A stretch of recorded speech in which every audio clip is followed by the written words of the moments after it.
आज हम स्टार्ट करने वाले हैं NIOS की यूनिट 4 में आर्टिकल 51 में एक कर्तव्य है व्यक्तिगत और सामूहिक क्रिया के समस्त क्षेत्रों में उत्कर्ष की ओर प्रयास करना ताकि राष्ट्र निरंतर उद्यम और उपलब्धि के उच्चतर स्तरों पर बढ़ सके। इट मीन्स कि हमें सभी क्षेत्रों में, समस्त क्षेत्रों में, एजुकेशन के क्षेत्रों में हमें उत्कर्ष प्रोग्रेस करते रहना है, जिससे कि हमारा एम होना चाहिए कि राष्ट्र जो है आगे बढ़ता रहे।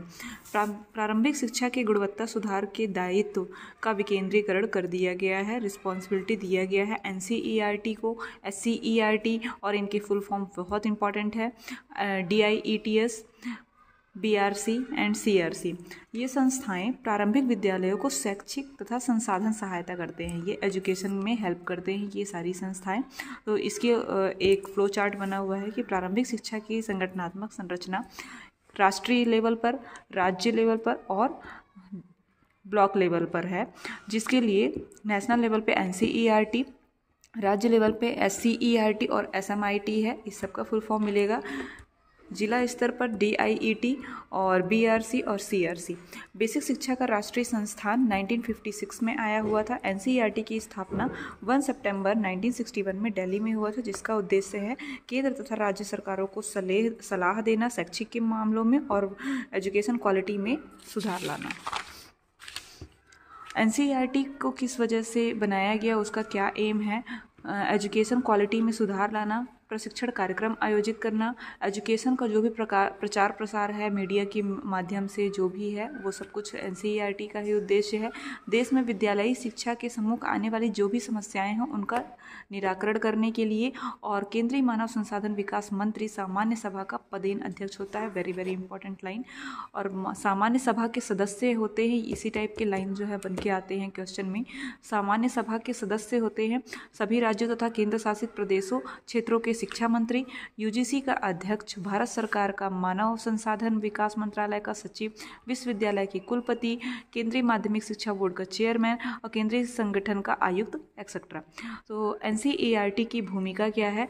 उसमें शोध कार्यक्रमों में, अन्य संस्थानों में सहायता करती है, अध्ययनों को प्रोत्साहित करने के लिए, योग्य शोधकर्ताओं का निकाय बनाने के लिए एक शोधवृत्ति दी जाती है, इट मीन्स स्कॉलरशिप दी जाती है।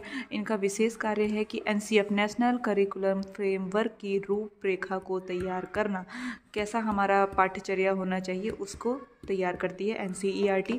प्रारंभिक शिक्षा का सार्वत्रिकरण करता है, व्यावसायिक शिक्षा को हमें देना चाहिए, स्पेशल एजुकेशन जो स्टूडेंट्स हैं उनकी हेल्प करना चाहिए, उनको जो नीड है उनके अकॉर्डिंग हमारा करिकुलम रेडी होना चाहिए।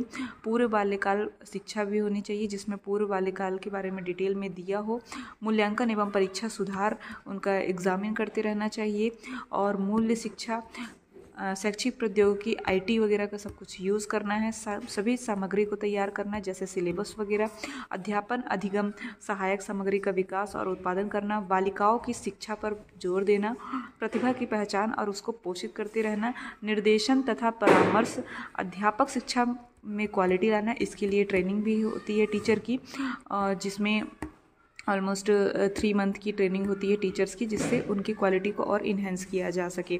और अंतर्राष्ट्रीय इंटरनेशनल में भी रिलेशन होता है इनका। और TLM means teaching learning method का विकास करना, कैसे हम टीचिंग लर्निंग मेथड का यूज़ करेंगे तो हम अपनी क्लास को और इफेक्टिव बना सकते हैं, उसके लिए है।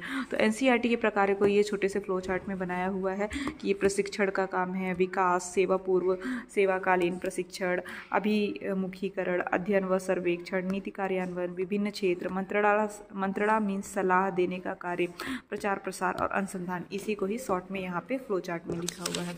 और इनकी अंतर्राष्ट्रीय भूमिका क्या होती है कि अंतर्राष्ट्रीय इंटरनेशनल जो भी एजेंसियाँ होती है जैसे यूनेस्को, यूनिसेफ और वर्ल्ड बैंक, इन NCERT के साथ में विभिन्न प्रोजेक्ट पर कार्य कर रहे होते हैं, और इनके ही सलाह से जो है पूरा हमारा करिकुलम रेडी होता है NCERT का।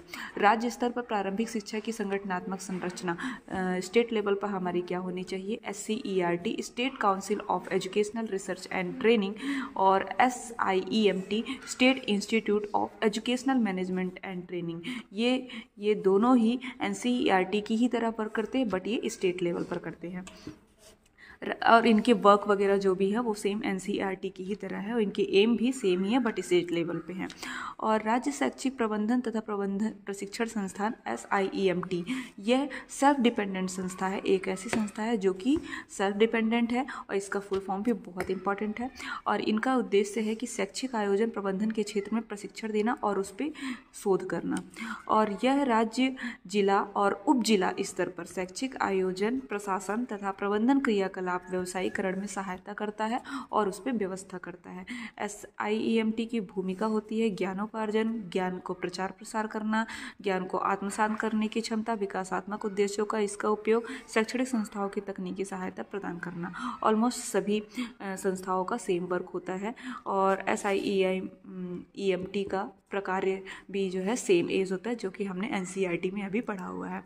और जिला स्तर पर डिस्ट्रिक्ट लेवल पर DIET, जिला स्तर पर प्रारंभिक शिक्षा की संगठनात्मक संरचना, डाइट इसे बोलते हैं शॉर्ट में, और इसका 7 शाखाएं होती हैं। इसे हमने शॉर्ट में फ्लो चार्ट में किया हुआ है कि DIET की शाखाएं आयोजन तथा प्रबंधन शाखा, सेवा पूर्व अध्यापक शिक्षा शाखा, सेवककालीन कार्यक्रम शाखा और जिला रिसोर्स इकाई शाखा में इनका वर्क होता है, कार्यानुभाव शाखा और पाठ्यचर्या सामग्री विकास एवं मूल्यांकन शाखा और शैक्षिक प्रौद्योगिकी शाखा।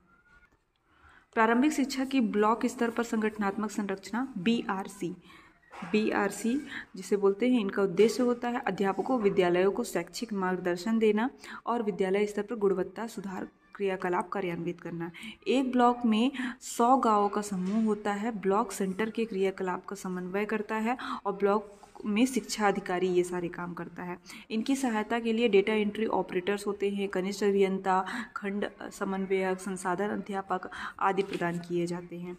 और ये ब्लॉक वाइज जो है उनकी देखरेख BRC के थ्रू होती है। और CRC मीन्स की क्लस्टर संकुल स्तर पर प्रारंभिक शिक्षा की संगठनात्मक संरचना। CRC के माध्यम से अध्यापक एक साथ आकर विचारों तथा अनुभवों का आदान प्रदान करते हैं और इसमें CRC में अध्यापक ही आते हैं और उसी पे ही डिस्कशन किया जाता है और ये अपने व्यावसायिक विकास के लिए कार्य करते रहते हैं, जैसा कि खंड संसाधन केंद्र में हमने पढ़ा हुआ है। और इनका कार्यभार होता है कि CRC, BRC ये सब जो है ग्रामीण लेवल पर होते हैं। तो ग्रामीण क्षेत्रों में पंचायत शिक्षा अधिकारी, वेरी वेरी इंपॉर्टेंट, और शहरी क्षेत्रों में संकुल शिक्षा अधिकारी को कार्यभार दिया जाता है। और इनकी भूमिका होती है विद्यालय को चलाने के लिए कार्यविधि तैयार करना, विद्यालय निधि का प्रबंधन और बंटन करना, न्यू सिलेबस के अकॉर्डिंग पाठ्यचर्या को कार्यान्वित करने की व्यवस्था करना, ये अप्लाई करना और अध्यापकों के लिए कार्यशाला प्रबंधन करवाना। संकुल संसाधन केंद्र ग्रामीण अध्यापकों और विद्यार्थियों के एकाकीपन को समाप्त कर देता है, मतलब कि उनकी लोनलीनेस को समाप्त कर देता है, ग्रामीण अध्यापकों की और विद्यार्थियों की, और इससे विद्यालय अभिशासन तथा उत्तरदायित्व की भावना का विकास होता है। और ये शॉर्ट फॉर्म है जो कि बहुत ही इंपॉर्टेंट है। TQM total quality management, MLL minimum learning level, MHRD human resource development minister, NCERT national council of education research and training. तो इसी PDF को लेने के लिए आप टेलीग्राम चैनल को ज़रूर ज्वाइन करें। और फ्रेंड्स, ये मेरा शॉर्ट नोट्स है, आपको डिटेल में NCERT की फुल पढ़नी ही पड़ेगी, बट इससे आपको ओवरव्यू मिल जाएगा कि क्या क्या इंपॉर्टेंट है और हमें यूनिट 4 में क्या पढ़ना है। So that's it for today's guys, till that keep learning, keep motivated, don't forget to like, share and subscribe my channel. Bye bye.